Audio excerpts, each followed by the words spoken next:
Bonjour à tous. Voilà donc je vous mets le schéma de façon qu'on puisse le voir correctement, mais c'est pas tellement évident. Voilà. Donc oui, voilà, donc on voit à peu près bien. Donc je cadre mon schéma, hein. Bon, ici vous avez donc c'est un circuit, deux circuits monostables si vous préférez, hein. Donc le circuit intégré c'est MM.14C 221, hein, c'est un double monostable, hein, que nous avons ici. Là sur le deuxième monostable nous avons mis, et là je vous laisse calculer exprès, nous avons mis 4 condensateurs électrolytiques au total de 10 microfarads. Quelle est la valeur unique? Je dis bien, quelle est la valeur unique d'un seul d'un seul condensateur électrolytique au total? Nous en avons mis 4 de 10 microfarads en série. Je dis bien en série. 4 microfarads, excusez-moi, 10 microfarads de 4 condensateurs électrolytiques au total en série. Quelle est sa valeur de condensateur C2? Voilà. Vous mettez cela en commentaire et je vous corrigerai. Promis. Voilà. Bon, je vous laisse faire donc le calcul à ce niveau-là. Bon, ensuite, lorsque nous appuyons sur P1, on envoie bien sûr un front montant, c'est-à-dire une impulsion positive à l'inverseur. En sortie de l'inverseur, nous avons donc une impulsion négative, automatiquement. Ici, RC, nous avons une constante de temps de 1 mégohm par 1 microfarad, donc comme je vous ai dit la dernière fois, donc 10 puissance moins 6 multiplié par 10 puissance 6 est égal à 10 puissance 0, donc 1 seconde. Ici, nous avons 1 seconde. Ici, je ne vous dirai pas le temps que nous avons, puisque je vous ai posé une question et je la repose encore. C'est un condensateur électrolytique au total. Nous avons mis 10 microfarads de 4 condensateurs. Quelle est la valeur d'un seul condensateur? En série, bien sûr. Donc, je vous laisse faire les calculs. Alors, c'est 10 microfarads de 4 condensateurs branchés en série. Voilà. Entre la branche 6 et 7, mais nous avons séparé, hein. Nous avons séparé, bien sûr, donc ici, je n'ai pas mis donc, les quatre condensateurs, mais j'en ai mis uniquement qu'un seul sur ces maps pour simplifier. Mais là, je vous repose la question, hein, quel est le condensateur, enfin, quelle est la valeur du condensateur électrolytique au total, sachant que la valeur est de 10 microfarads et nous en avons mis 4 en série. Je vous demande quelle est sa valeur. Voilà. Donc, je vous laisse faire le calcul et vous mettez cela en commentaire et je corrigerai. Voilà. Alors ici, nous avons la LED N1. Lorsque la LED L4 s'allume, N1, enfin, lorsque L4 s'allume, elle s'éteint automatiquement et N1 s'allume. Et pendant que N1 s'allume, on doit appuyer sur le bouton P0 pour que la LED L0 soit allumée. Si cette LED, la LED N1 est éteinte et que vous appuyez sur P0, la LED L0 ne s'allumera pas. Voilà. D'où le nom, le contrôleur de réflexe. Alors ici, donc, nous avons pratiquement L4, N1 et L0. Nous avons 3 LED, pratiquement. Et 2 boutons poussoirs.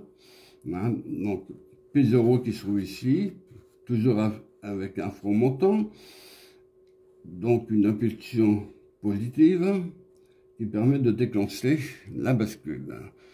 En fonction de la oui, donc de la bascule, c'est bien ça, donc en fonction aussi bien sûr de la constante de temps, mais là je ne vous dis pas quelle est la constante de temps. Ben justement, deuxième question, quelle est la valeur de la constante de temps ici, là, puisque je n'ai pas mis de 1 microfarad. Quelle est sa valeur de constante de temps? De 10 microfarads branchés en série de 4 condensateurs. Il y a 4 condensateurs branchés en série. Quelle est sa valeur? De 10 microfarads. Donc je répète, 10 microfarads, 4 condensateurs branchés en série de 10 microfarads. Quelle est sa valeur? Voilà. Bon, donc ici vous avez l'entrée, donc CLR, l'entrée clear, l'entrée pour Z qui est mise à la masse, etc. Hein. Donc ici, bon, la bascule D, vous la connaissez déjà, hein, donc comme je vous ai dit la dernière fois, Q recopie data lorsqu'on à condition qu'on appuie sur P0, bien sûr, du front montant, qu'on envoie une impulsion positive. L'entrée preset est toujours reliée au plus pour ne pas influencer la bascule D. Voilà, donc la bascule D comme data. Là, nous avons donc une constante de temps, mais je ne vous dis pas la fréquence, je ne vous dis pas non plus... là, donc, la période, je peux vous le dire, c'est 1 seconde. Hein. C'est 10 puissance moins 6 multiplié par 10 puissance plus 6. Donc, je mets plus, volontairement, plus 6 est égal à 10 puissance 0. Donc, 10 puissance 0 est égal à 1 seconde. Voilà. Donc, ici, je ne vous dis pas la constante de temps. Justement, je vous laisse calculer en même temps la constante de temps de la deuxième bascule, du monostable. Voilà, à vous de travailler un petit peu. Alors, ce sont donc un circuit intégré MM74C221, bien sûr, les deux monostables. Celui-là, donc,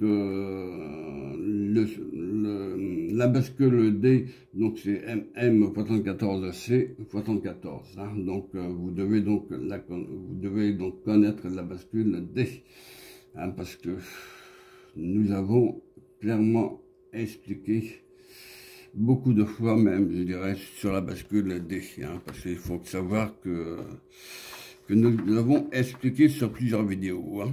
Donc, je regarde pour voir si je suis bien en face.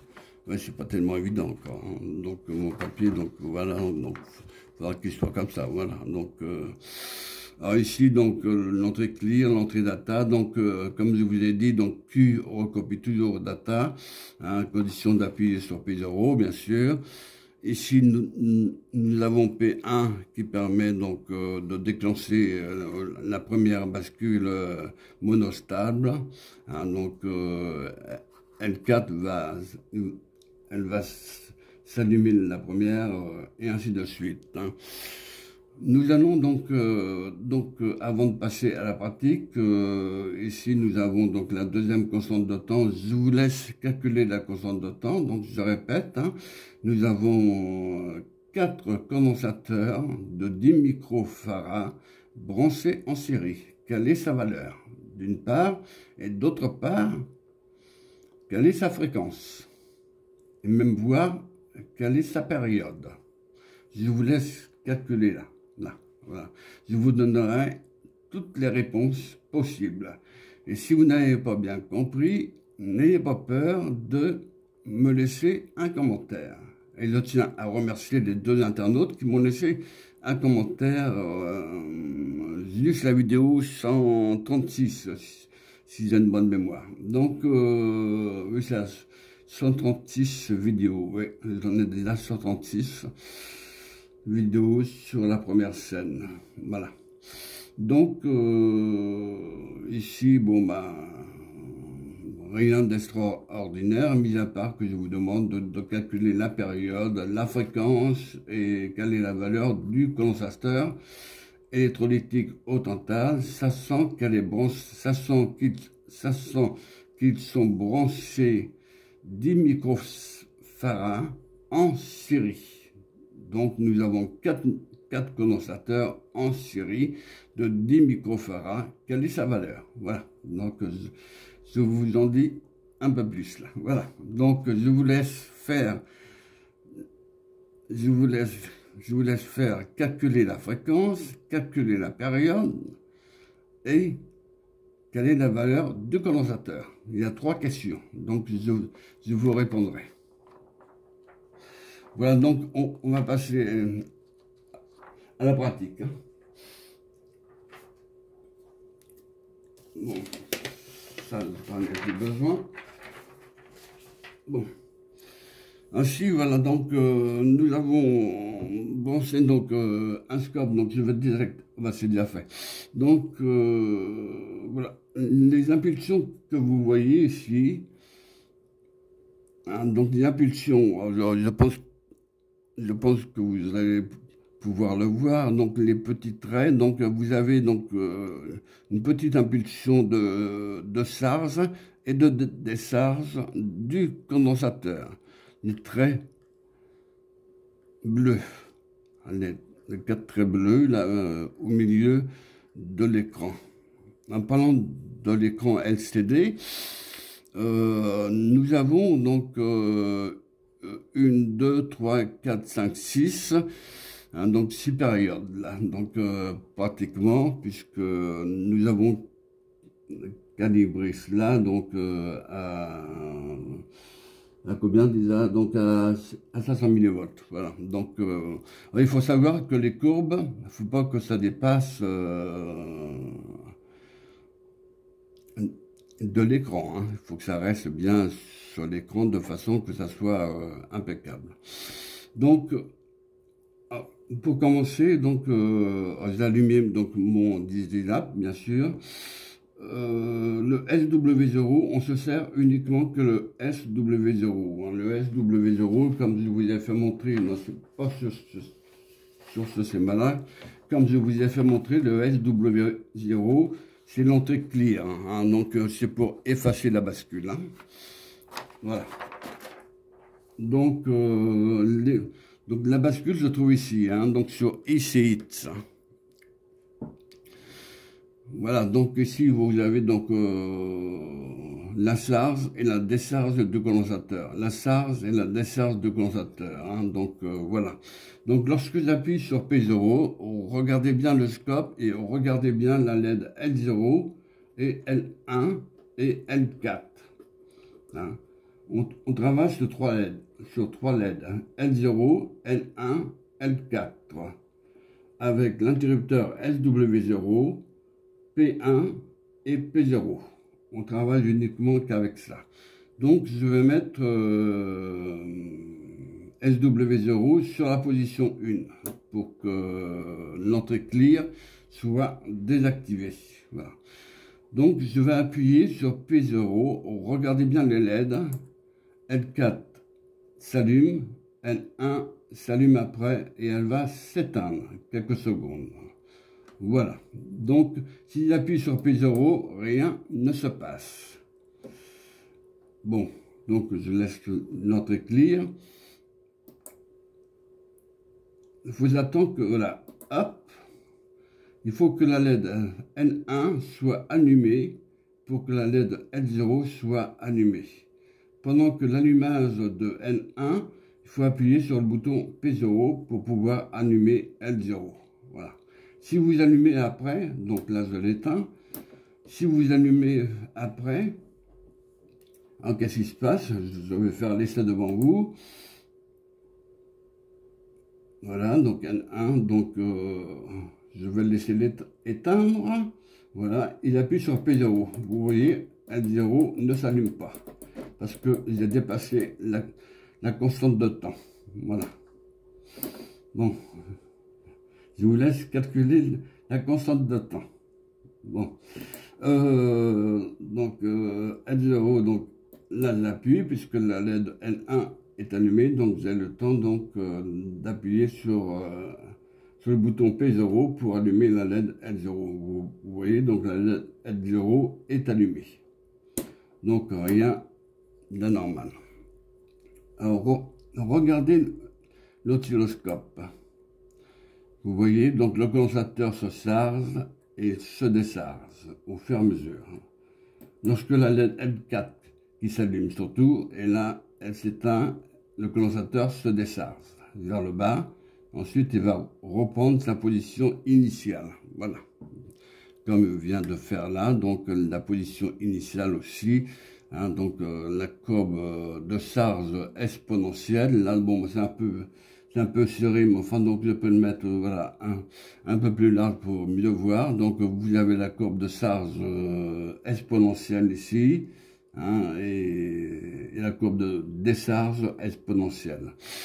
Hein, donc qui va rejoindre la deuxième ligne. Donc là, nous travaillons sur 3 périodes pratiquement. Donc sur une tension de 5 volts, je regarde donc, et nous avons donc 500 millivolts exactement par carré.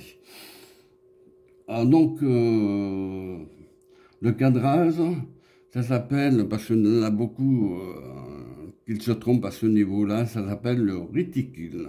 Réticule, voilà. Donc, chose dite. Et en appuyant sur P1, vous voyez, donc je charge le condensateur, la LED, voilà, la LED N1 étant allumée, puis elle se décharge pour allumer l'autre LED L1. Voilà. Donc, et ainsi de suite, comme ça.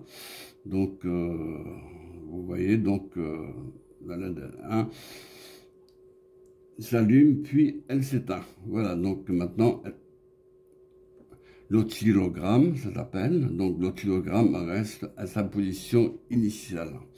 On peut savoir, donc, sur un deuxième constante de temps. Bon, sur un deuxième constante de temps, nous avons ça, puisque, comme je vous ai dit, c'est une constante de temps asymétrique que j'ai fait, vous voyez, donc il y en a un qui se charge et l'autre qui se décharge, voilà, donc on voit bien que les deux condensateurs, les deux constantes de temps fonctionnent correctement. Alors, il faut savoir que si j'ai mis les deux trames, ce qu'on appelle, ce qui permet de synchroniser pour savoir si c'est bien mis en phase par rapport au... Ici, bon, donc vous voyez donc le trait bleu, donc c'est la deuxième constante, et le trait jaune, c'est la première constante. Hein, c'est la première constante qui se trouve, si je regarde sur le schéma, oui, qui se trouve ici, hein, donc qui se trouve ici, hein, la première constante. Donc c'est N1, le trait jaune là que vous voyez, c'est N1. Hein, donc N1. Et le bleu c'est L4. Hein.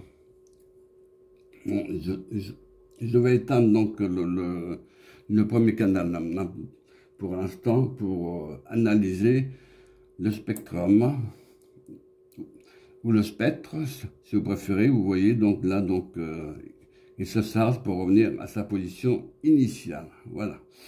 Donc là donc il se charge, il se décharge à toute vitesse. Voilà, grâce à la résistance d'un mégome.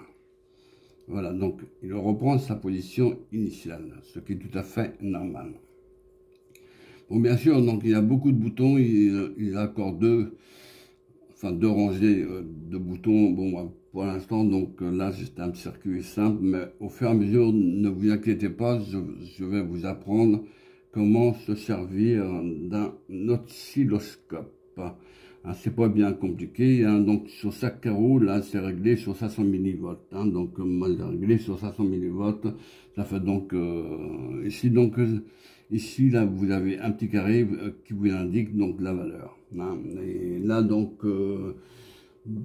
il m'indique ici donc 400 millivolts exactement. Hein, vous voyez, donc, c'était prime D ici, donc, pour le temps digital que ça indique. Hein. Donc, j'appuie ici, donc, sur le bouton P1, voilà, sur le bouton P1, et le LED L1 va s'éteindre automatiquement. Voilà, donc quand elle s'éteint, c'est là qu'il reprend donc sa position initiale, ce condensateur-là. Voilà, donc j'appuie sur L4, enfin j'appuie sur le bouton P1, je veux dire. L1 va s'éteindre et c'est là que ça reprend sa position initiale sur le scope. Hein. Alors, donc c'est cette sonde-là qui est branchée à cette première constante de temps. Hein, donc j'ai oublié de dire que vous avez donc un condensateur et une résistance. Ici, vous voyez donc 4 condensateurs de 10 microfarads électrolytiques en total, avec une résistance d'un mégaume. Quelle est sa valeur? C'est là que je veux savoir. Voilà. Et je vous donnerai ma réponse en commentaire. Voilà. Donc, 4 condensateurs électrolytiques branchés en série. Quelle est sa valeur? Donc, 4 condensateurs électrolytiques au total de 10 microfarads branchés en série. Quelle est sa valeur? Voilà. Donc, déterminer la constante de temps et déterminer la fréquence. Voilà. Y compris d'ailleurs pour la première constante de temps. Mais celle-ci, elle est facile. Hein. Bon, voilà. Sinon, donc, s'il y a à dire, il n'y a pas grand-chose à dire. Bon, mais à part que je vais... Donc, voilà, donc L4 s'allume, L4 s'éteint, et là, donc, j'appuie sur le bouton P0 pendant que L1 soit allumé. Hein. Donc, L0 s'allume à ce moment-là. Donc, pour éteindre L0, il suffit de mettre donc SW0 de la position 1 vers la position 0. Et remettre SW0 de la position 0 vers la position 1.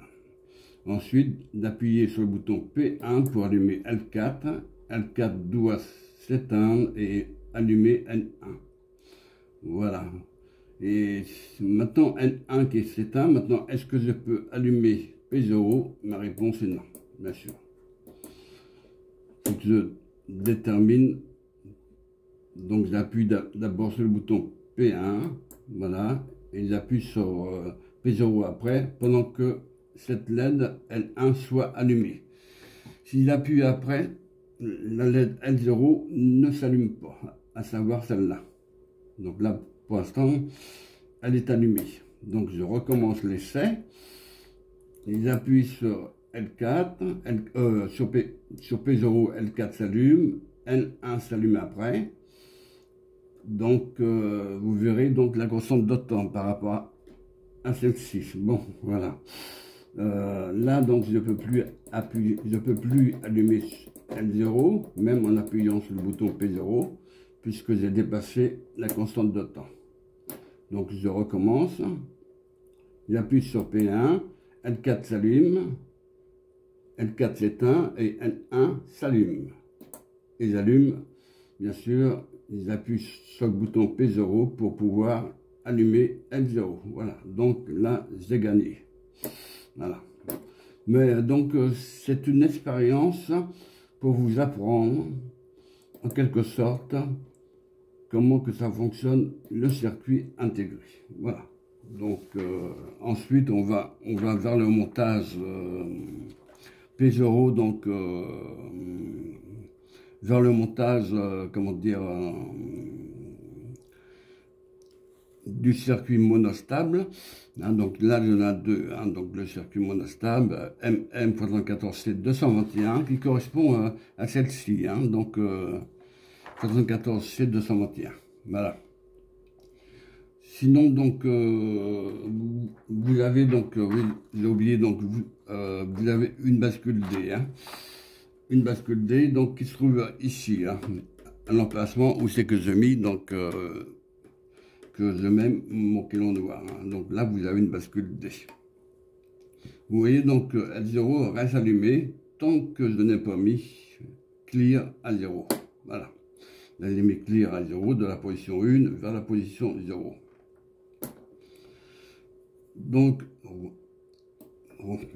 regardez bien. Donc, j'ai appuyé sur le bouton P0. Aucune LED ne s'allume. Je relâche le bouton P0. Pas P0, P1, excusez-moi. Je relâche P1. La LED L4 va s'allumer. Voilà. L4 s'allume, L4 s'éteint et L1 reprend le relais. Elle s'allume et j'appuie sur P0 pendant que la LED L1 soit allumée, mais vu qu'elle est éteinte, je ne peux pas allumer L0, ce qui est normal. Bon, là donc j'attends que L1 soit allumée, voilà, et j'appuie sur P0 et la LED L0 s'allume, voilà, et la LED L1 s'éteint. Voilà donc le but du jeu et le but de comprendre le circuit monostable. Vous voyez, donc L1 va s'éteindre après, même si je mets sur la position 0, donc clear se trouve au niveau bas. Au niveau bas, c'est-à-dire elle est active au niveau bas. Donc effacement. Alors si j'appuie sur sur P0 et L4 s'allume et L1 va s'allumer après, donc j'appuie sur P0 et L0 s'allume. Voilà. Pendant que L1 est allumé, bien sûr. Si j'appuie après l'extinction de la LED L1, si j'appuie après, la LED L0 ne va pas s'allumer.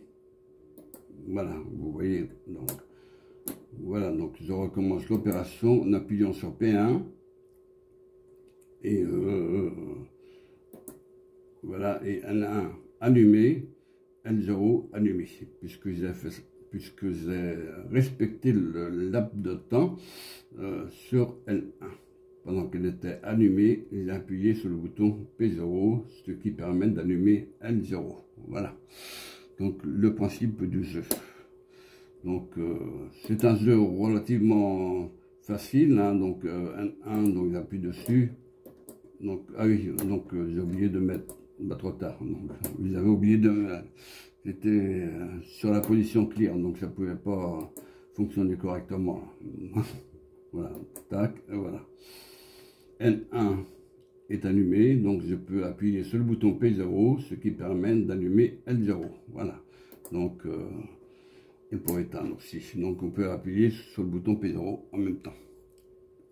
Voilà. Concernant donc l'oscillogramme, donc il y a, donc je regarde si ça, ouais, ok, donc c'est bon. Donc là, ok, donc c'est bon. Donc en concernant l'oscillogramme, c'est uniquement L4 là, en appuyant sur PO, sur P1, excusez-moi, vous voyez, donc là il se décharge puis revient à sa position initiale, donc prêt au démarrage. Prêt au démarrage. Donc L0 donc, est resté allumé, ça c'est normal, puisque je ne l'ai pas mis à 0. Voilà, donc j'appuie sur P1, regardez l'oscillogramme, vous voyez, donc elle se charge, puis se décharge et revient à sa position initiale. Voilà. Donc là, vous avez la courbe de charge. Enfin, je vais vous faire montrer plutôt ce côté-là, la courbe de charge et la courbe de décharge. Voilà. Donc, pour P1. Donc voilà. Donc là, il se charge pendant que la LED est allumée. Ensuite, quand que la LED est éteinte, il se décharge. Voilà. Et elle revient à la position initiale. Bon, si je mets... si j'enclenche les deux voies en même temps, c'est pour le synchronisme. C'est pour savoir si je suis bien... comme la constante de temps n'est pas tout à fait les mêmes, voilà, donc je vous laisse le temps de calculer. Hein. Je vous laisse calculer cela. Donc j'ai mis sur la position 110, mais enfin c'est pas bien là, ça, donc je vais le remettre donc sur... voilà, donc tac, ok, c'est bon. Donc voilà. Donc sinon, donc Ça fait donc 40 000 watts, hein, exactement. Donc, il n'y a pas besoin de calculer, hein, puisque tout m'indique. Hein, l'oscilloscope m'indique tout, lui. Hein, donc, il y a 5 millisecondes. Donc, voilà. Donc, vous devez trouver donc la fréquence là. 5 millisecondes. Hein. Bon, n'en dis pas plus. Voilà. Donc, là, donc, je vais éteindre uniquement que la première somme. Pour ne pas vous embrouiller un petit peu, voilà, donc je vous laisse donc un peu le temps de réfléchir, pendant que L4 est allumé, N1 est allumé, et dès qu'elle va s'éteindre, ça va revenir à sa position initiale, voilà.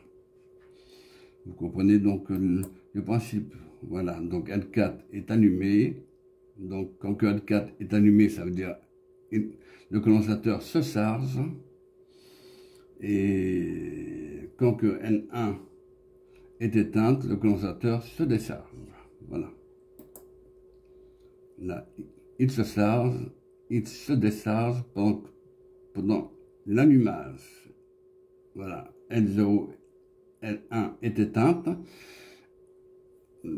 L'oscillogramme revient à sa position initiale. Et le redémarrage peut se refaire. Voilà. Bon, nous avons terminé cette pratique-là, donc c'est la 6e pratique.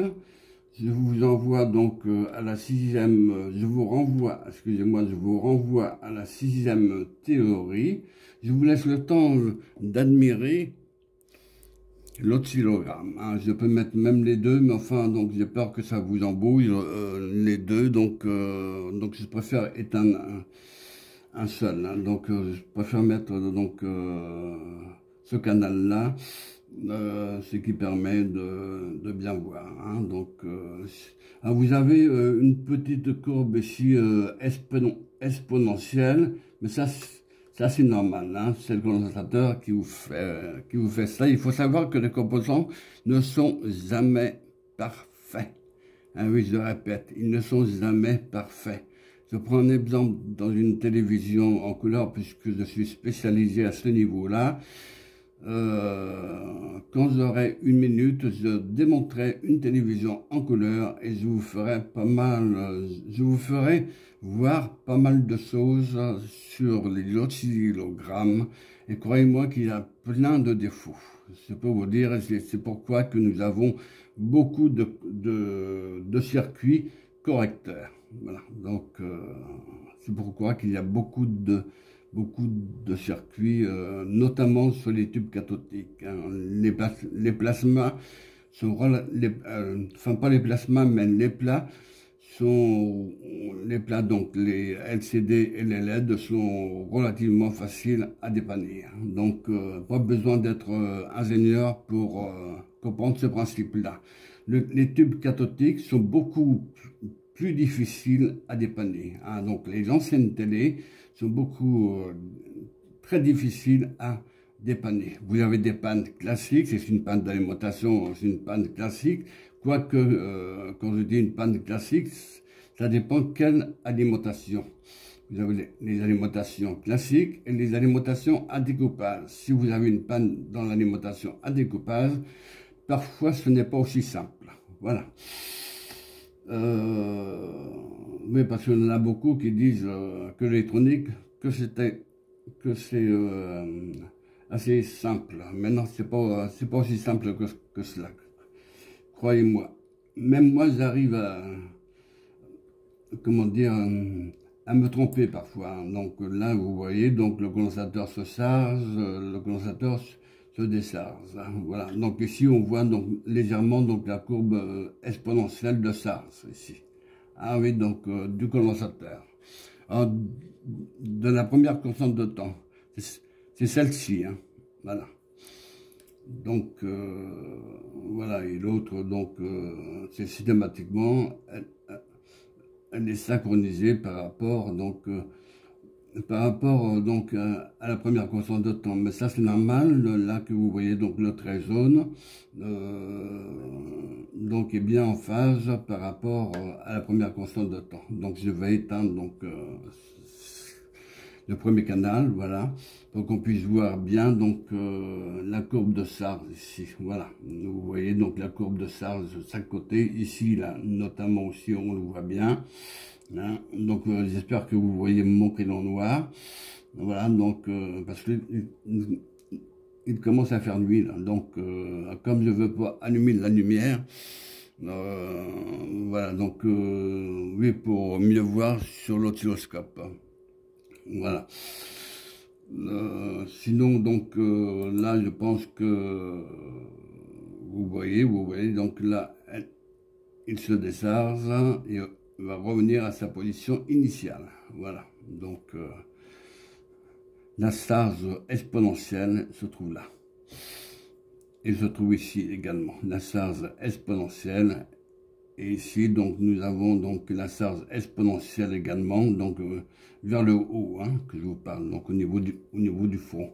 Donc, je vais donc, voilà, donc je vais mettre plus serré, ça sera plus facile. Donc, je règle donc la partie horizontale, hein, donc. Il faut savoir que donc vous avez la partie verticale puis la partie horizontale sur l'oscilloscope, c'est-à-dire le circuit tram et le circuit horizontal. Voilà, ça donc on verra au fur et à mesure, qu'on fera des montages avec un oscilloscope. Mais donc je vous invite à faire des captures d'écran. Voilà, donc et je vous invite à prendre des notes en même temps, hein. Vous avez le circuit de charge et le circuit de décharge, hein. Donc du condensateur électrolytique au tantal, que ce soit électrolytique au tantal ou électrolytique ou céramique ou mica ou polyester, etc. Vous aurez toujours des condensateurs avec des courbes exponentielles de charge ou de décharge. Voilà. Voilà donc pour cette sixième théorie, sixième pratique, et je vous renvoie donc à la sixième théorie. Et je vous remercie de votre écoute. Et en même temps, je vous remercie donc les abonnés et les non-abonnés. Voilà, donc je vous dis en plus, je mets sur pause, et là, ça c'est bien que c'est la sixième pratique, et la sixième pratique qui va donc correspondre à la sixième théorie, hein. Donc je vous renvoie directement à la sixième théorie. Voilà, bon, à bientôt. Donc je fais l'essai encore pour vous faire montrer. Donc voilà, donc L4 est allumé, N1 est allumé. Donc vu que j'ai pas appuyé,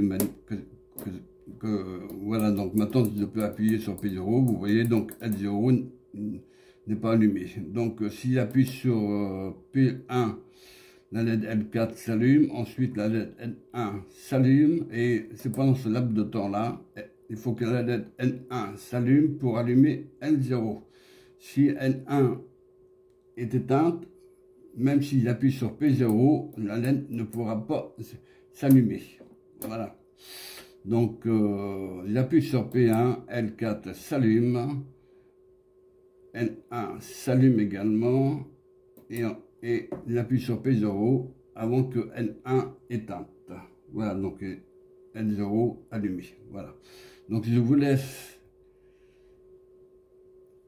réfléchir à ce niveau-là. Je vous ai expliqué donc grosso modo, hein, donc parce que donc j'avais beaucoup de choses à vous expliquer là, donc à cause de l'oscilloscope, hein, donc là, donc j'ai mis sur j'ai eu le temps là d'appuyer sur P0 pour allumer L0. Pour allumer L0, c'est bien cela. Alors, ce que je voulais dire, vous pouvez donc diminuer la constante de temps ici, et celle-ci aussi, la deuxième constante de temps, parce que vous en avez deux. Vous avez deux constantes de temps. Vous pouvez diminuer la constante de temps en mettant les condensateurs en parallèle, pour rendre le jeu plus difficile. Et même mieux encore, vous pouvez débrancher la LED L0, L1, vous pouvez débrancher la LED N1 pour rendre le jeu plus difficile, parce que vous ne voyez pas la LED N1 allumée. Que là, je vois N1 allumé, donc j'appuie sur le bouton P0 pendant que N1 soit allumé, afin d'allumer N0. Voilà. Donc, c'est un jeu relativement simple. Hein. Donc, voilà des N1 allumés, j'appuie sur P0. Donc, P0, N0 s'allume. Voilà. Pendant que N1 est allumé. Une fois que c'est éteint, bon, après, bon, voilà. Par exemple, N1 est allumé, ensuite elle va s'éteindre. Voilà. Et s'il appuie après, une fois que N1 est éteinte, je ne pourrai pas allumer N0, même en appuyant sur le bouton P0. Vous voyez, donc j'appuie sur le bouton P0, ça ne s'allume pas. Voilà, donc j'attends que N1 s'allume et j'appuie sur P0, N0 s'allume. Voilà. J'espère que vous avez donc observé cela.